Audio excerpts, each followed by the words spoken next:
नमस्कार। आज हम एक दिलचस्प कानूनी मामले पर बात करेंगे। अनिल कुमार और अन्य बनाम शंकर लाल और अन्य।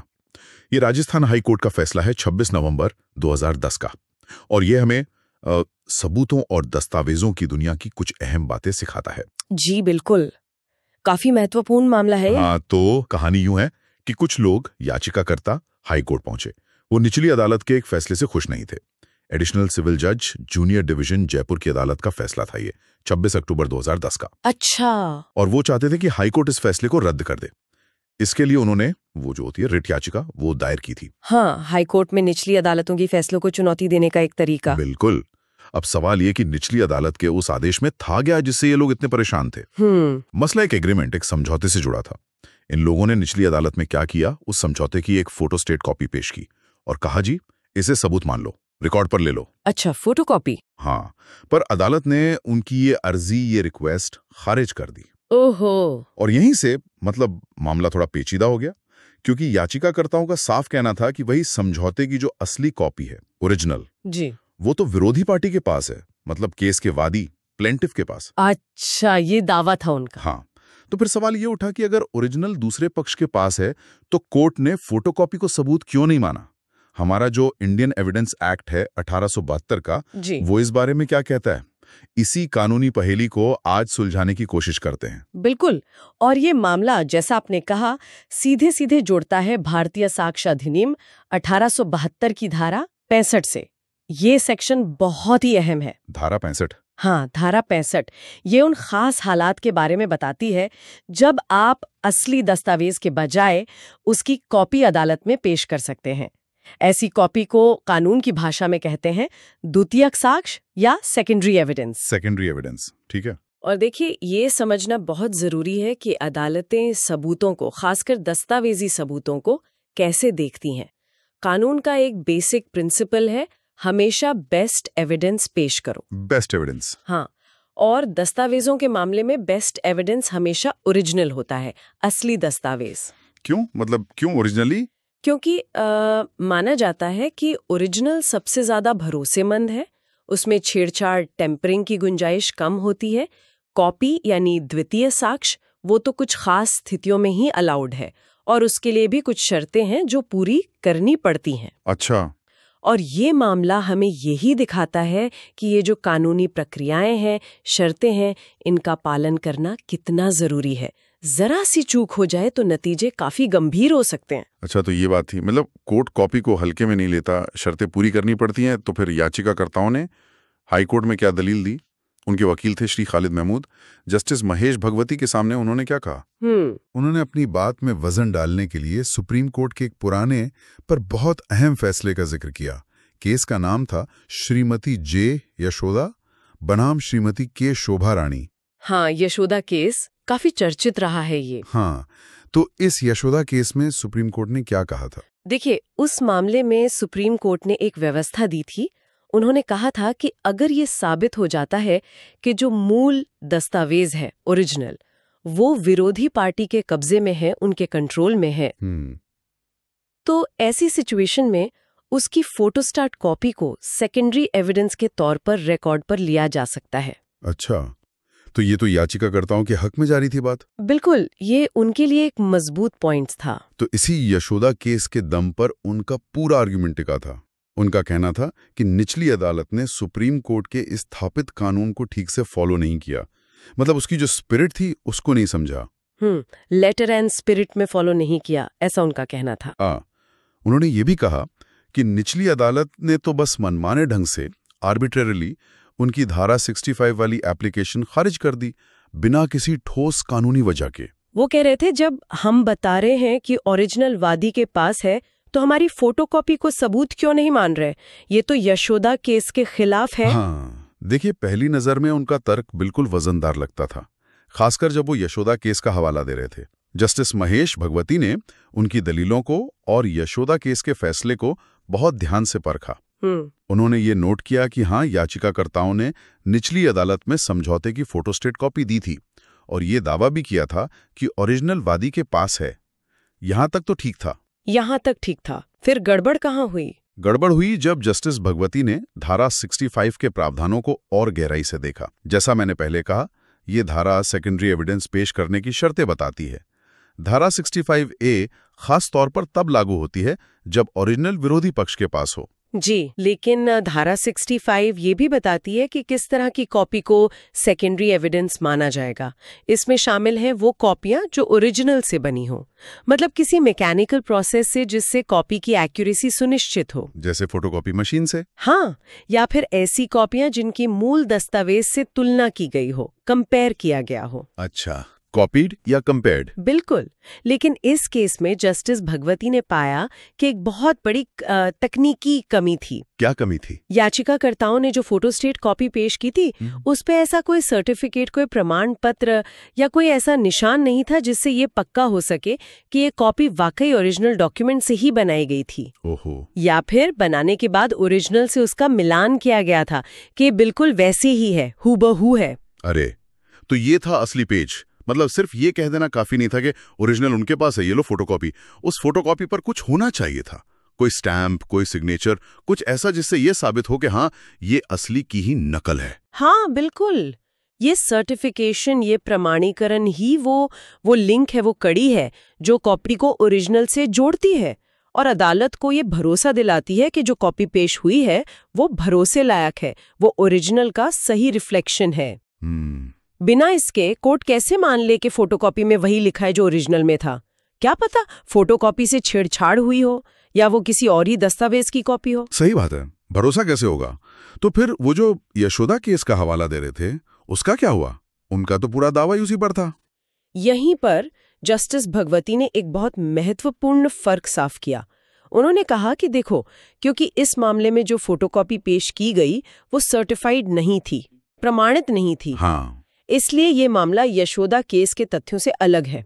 यशोदा केस में जो कॉपी पेश की गई होगी, हो सकता है वो प्रमाणित रही हो, या फिर वहां सर्टिफिकेशन का मुद्दा इस तरह से उठाई ना हो जैसा इस केस में था। अच्छा, जा सकती है, लेकिन वो कॉपी भी तो एविडेंस एक्ट के म्यार पर खरी उतरनी चाहिए। यानी कॉपी होने के साथ साथ सही कॉपी होनी चाहिए, कानून के हिसाब से। एकदम सही। इस मामले में जज साहब का साफ मानना था कि कॉपी पर किसी भी तरह के प्रमाणीकरण के न होने की वजह से उसे सेकेंडरी एविडेंस के तौर पर स्वीकार नहीं किया जा सकता था। भले ही याचिकाकर्ता ये कह रहे थे कि ओरिजिनल वादी के पास है, धारा 65 की शर्तें पूरी नहीं हो रही थी। सीधी सी बात। समझ गया। तो कोर्ट ने कहा कि यशोदा केस आप पर लागू होता अगर आपकी फोटोकॉपी कानून की नजर में ठीक होती, सर्टिफाइड होती, पर आपकी कॉपी तो सर्टिफाइड ही नहीं है, तो यशोदा केस का नाम लेने का अभी कोई मतलब नहीं है। बिल्कुल यही बात, और इसीलिए हाईकोर्ट इस नतीजे पर पहुंचा कि निचली अदालत ने जो फैसला दिया था वो बिल्कुल सही था। निचली अदालत ने यशोदा केस के फैसले को ध्यान में रखकर ही अर्जी खारिज की थी। अच्छा, बिना सर्टिफिकेट वाली फोटोस्टेट कॉपी को सबूत मानने से इनकार करके कोई कानूनी गलती नहीं की थी, बल्कि एक तरह से कानून के मुताबिक उन्हें ऐसा ही करना चाहिए था। तो याचिकाकर्ताओं की सारी मेहनत, सारी दलीलें बेकार। जो यशोदा केस का इतना बड़ा सहारा लिया था वो भी काम नहीं आया। हाँ, बिल्कुल। जस्टिस भगवती ने याचिकाकर्ताओं के वकील की दलीलों को पूरी तरह से सारहीन, मतलब टोटली डिवॉइड ऑफ सब्सटेंस, और अस्थिर, नॉट सस्टेनेबल पाया। सारहीन और अस्थिर। हाँ, सारहीन मतलब उन दलीलों में कोई कानूनी दम नहीं था, कोई मेरिट नहीं था, और अस्थिर मतलब वो कानून की कसौटी पे टिक नहीं सकती थीं। और निचली अदालत के फैसले के बारे में क्या कहा हाईकोर्ट ने? उसे सही माना? हाईकोर्ट ने निचली अदालत के उस आदेश को जिसको चुनौती दी गई थी, उसे पूरी तरह से न्यायसंगत और उचित, जस्ट एंड प्रॉपर माना। Just and proper. जी, कोर्ट ने साफ कहा कि निचली अदालत के उस फैसले में न तो तथ्यों को समझने में कोई गलती थी और न ही कानून को लागू करने में कोई कमी थी। मतलब कोई फैक्चुअल या लीगल इन्फर्मिटी नहीं थी। इन्फर्मिटी मतलब कमजोरी या दोष। तो निचली अदालत का फैसला हाई कोर्ट के हिसाब से हर तरह से ठीक था। और जो फैसला ठीक था तो जाहिर है हाई कोर्ट उसमें क्यों दखल देगा? बिल्कुल सही। हाईकोर्ट ने माना कि जब निचली अदालत के आदेश में कोई कमी ही नहीं है तो हाईकोर्ट के इंटरवेंशन का, हस्तक्षेप का कोई कारण ही नहीं बनता। तो फिर फाइनल फैसला क्या हुआ? रिट याचिका का क्या बना? फाइनल नतीजा ये हुआ कि इन सभी कारणों को देखते हुए हाईकोर्ट ने माना कि याचिकाकर्ताओं की रिट याचिका में कोई दम नहीं था, कोई कानूनी मेरिट नहीं थी। इसलिए उसे शुरुआत में ही खारिज कर दिया, जिसे कहते हैं dismissed at the threshold. Dismissed at the threshold मतलब आगे सुनवाई की जरूरत ही नहीं समझी। हाँ, जब पहली नजर में ही लग गया कि केस में मेरिट नहीं है तो उसे वहीं खारिज कर दिया। याचिकाकर्ताओं की अपील फेल हो गई। ये तो वाकई याचिकाकर्ताओं के लिए बड़ा झटका रहा होगा। एक दस्तावेज जो शायद उनके केस के लिए बहुत जरूरी था, वो सिर्फ इसलिए रिकॉर्ड पर नहीं आ पाया क्योंकि उसकी कॉपी सर्टिफाइड नहीं थी। निश्चित रूप से। और ये केस हमें कानून के एक बहुत ही महत्वपूर्ण बात सिखाता है, वो ये कि कानूनी कार्यवाही में ये जो प्रक्रियात्मक आवश्यकताएं होती हैं, प्रोसीजरल रिक्वायरमेंट्स, हाँ। और जो टेक्निकल बारीकियां हैं, टेक्निकल डिटेल्स, उनका महत्व कितना ज्यादा होता है। सिर्फ ये कह देना कि ओरिजिनल दस्तावेज विरोधी पार्टी के पास है, ये काफी नहीं है। आपको कानून ने जो प्रक्रिया बताई है उसका पालन करना ही होगा। प्रक्रिया का पालन। हाँ, साक्ष्य अधिनियम की धारा 65 साफ तौर पर शर्तें बताती है। उन्हीं शर्तों के पूरा होने पर सेकेंडरी एविडेंस यानी कॉपी को कोर्ट मानेगा। और जैसा हमने इस केस में देखा, इसमें यह साबित करना भी शामिल है कि जो कॉपी आप दे रहे हैं वो प्रमाणित है, सर्टिफाइड है। हाँ, यानी या तो वो ओरिजिनल से बनी है या ओरिजिनल से उसकी तुलना की गई है। ये सर्टिफिकेशन की कमी इस केस में याचिकाकर्ताओं के लिए कह सकते हैं घातक साबित हुई। उनका इतना अहम सबूत रिकॉर्ड पर ही नहीं आ पाया। ये दिखाता है कि कभी-कभी ये तकनीकी डिटेल्स कितने निर्णायक हो सकते हैं। हाँ, ये चर्चा तो वाकई आंखें खोलने वाली है। इससे एकदम साफ हो जाता है कि कानून कैसे काम करता है। एक दस्तावेज चाहे कितना भी जरूरी क्यों न लगे, अगर उसे पेश करने का तरीका सही नहीं है, अगर वो एविडेंस के नियमों पर खरा नहीं उतरता, तो कोर्ट उसे नहीं मानेगा। सही कहा। यह हमें याद दिलाता है कि लीगल मामलों में न सिर्फ अपने दस्तावेज संभाल कर रखना जरूरी है, बल्कि अगर कभी उनकी कॉपी पेश करनी पड़े तो ये पक्का करना भी उतना ही जरूरी है कि वो कॉपी कानूनी तौर पर सही हो, सर्टिफाइड हो। वरना जैसा इस केस में हुआ, एक मामूली सी फोटोकॉपी की कानूनी वैल्यू पर ही सवाल उठ सकता है। बिल्कुल, कानून की दुनिया में कैसे उतना ही महत्वपूर्ण है जितना क्या प्रक्रिया का पालन करना भी न्याय का एक अहम हिस्सा है। और अब जब हम इस चर्चा के आखिर में हैं, तो एक सवाल मेरे मन में आ रहा है। ये 1872 का कानून है और आज हम कहाँ हैं? ये केस हमें सोचने पर मजबूर करता है। हम आज डिजिटल युग में हैं। डॉक्यूमेंट्स कॉपी करना, स्कैन करना, ईमेल, व्हाट्सएप पर भेज देना, क्लाउड पे सेव करना, ये सब कितना आम है, कितना आसान है। जी बिल्कुल। तो ऐसे में क्या इंडियन एविडेंस एक्ट के ये नियम, जो ज्यादातर फिजिकल कॉपीज और उनके हाथ से होने वाले सर्टिफिकेशन पर आधारित लगते हैं, क्या ये आज भी पूरी तरह रेलेवेंट है? देखिए, ये बहुत ही जायज सवाल है।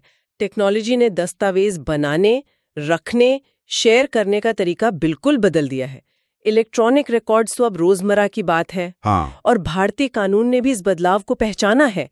ऐसा नहीं है कि कानून वहीं खड़ा है। आईटी एक्ट 2000 है, एविडेंस एक्ट में भी बदलाव हुए हैं, इलेक्ट्रॉनिक साक्ष्य को मान्यता मिली है, उनको पेश करने के लिए खास प्रावधान भी हैं, जैसे वो धारा 65B का सर्टिफिकेट होता है इलेक्ट्रॉनिक रिकॉर्ड्स के लिए। हाँ, सुना है उसके बारे में। लेकिन चुनौती अभी भी है। डिजिटल दस्तावेजों के साथ छेड़छाड़ करना भी तो आसान हो सकता है ना। उनकी ऑथेंटिसिटी, उनकी इंटेग्रिटी, मतलब कि वो असली हैं और उनमें कोई बदलाव नहीं किया गया है, ये पक्का करना एक बहुत बड़ी चुनौती है। ये भी सही है। तो भले ही माध्यम बदल गया हो, कागज से डिजिटल हो गया हो, लेकिन वो जो मूल सिद्धांत है वो आज भी उतना ही जरूरी है। अदालत को ये भरोसा होना चाहिए कि जो सबूत सामने रखा जा रहा है वो असली है, भरोसे के लायक है।